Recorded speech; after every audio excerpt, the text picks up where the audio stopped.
அளவிலான நிலத்துல வெட்டிவேர் விளைவிக்கக்கூடிய ஒரு விவசாயி மாதம் 20,000 ரூபாய் வருமானம் வருது அப்படிங்கிறாரு. வெட்டிவேர் விவசாயியின் இந்த வெற்றி குறித்து விவரிக்குது இந்த செய்தி தொகுப்பு.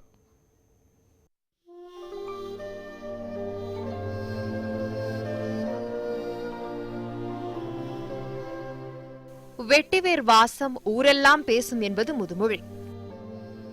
வாசனை இந்த வெட்டிவேர் புல் வகையை சேர்ந்தது. பெரும்பாலும் மணற்பாங்கான இடங்களிலும் ஆற்றுப்படுகைகளிலும் நாணல் மற்றும் தற்பை புற்களைப் போல் 4 முதல் 5 அடி உயரம் வரை வளரக்கூடியது வெட்டிவேர். எங்கள் ஊரில் இந்த வெட்டிவேர் விளையாடுறது ரொம்ப சந்தோஷமான விஷயம், ரொம்ப பெருமைக்குரிய விஷயம் கூட. இந்த வெட்டிவேரை பார்த்தீங்கன்னாக்கா நம்ம தேங்காய் எண்ணெயில் போட்டு வச்சுருந்தீங்கன்னா அது தடவும்போது தலைக்கு தடவும்போது உடல் உஷ்ணம் குறைஞ்சி உங்களுக்கு நல்ல குளிர்ச்சி அடையும் உடம்பு. அதுமாதிரி வாசனை திரவியங்கள் ஊதுபத்தி அப்புறம் பார்த்தீங்கன்னா வாசனை திரவியங்கள் இந்த சென்ட்டு கூட அதை யூஸ் பண்ணுறாங்க. ஏற்கனவே பயிரிட்ட வெட்டிவேரை வெட்டி பதியம் போட்டால் அது 90 நாட்களில் மீண்டும் விளையும். சீர்காழியை அடுத்த திருபுவன வீரமங்கல மண்வெட்டிவேர் விளைவிக்க உகந்த மண்ணாக கருதப்படுகிறது. இது விலை கொடுத்து எங்கேயும் வாங்க முடியாது. இது பரம்பரையாக எங்கள்கிட்ட இருக்கிறது. இது வெளியில் போய் கேட்டாலும் கிடைக்காது. தமிழ்நாட்டில் எங்கேயுமே இது கிடையாது. எங்கள் ஊரை தவிர இதை எடுத்து போய் வேற எங்கே நட்டாலும் முளையாது.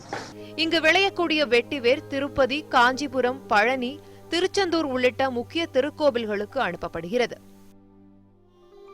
தன் வீட்டின் பின்புறத்தில் உள்ள 1/2 ஏக்கர் நிலத்தில் வெட்டிவேரை விளைவிக்கிறார் விவசாயி தனசேகர். ஃபர்ஸ்ட் கட் பண்ணி எடுத்தா அடுத்து பதியம் போடுவோம். அடுத்த 1 மாசத்துல மல்லாட்டை புண்ணாக்கு உரம் கொடுத்து மண்ணை அடிச்சிடுவோம். மண்ணை அடிச்சு முடிச்சது அடுத்த 1 மாதம் சென்று இன்னும் கொஞ்சம் மல்லாட்டை புண்ணாக்கு கொடுத்து மண் அதிகமாக அடிச்சிடுவோம். 80 நாளில் வேர் எடுத்துருவோம். வேர் எடுத்து கரைச்சி வெளில வியாபாரத்துக்கு அனுப்பிச்சி விட்டுருவோம். இதில் ஒரு முட்டு என்பது 4 வெட்டிவேர் கட்டுகளை கொண்டது. 50 முட்டு வெட்டிவேரை விளைவிக்க 15,000 ரூபாய் வரை செலவாகிறது.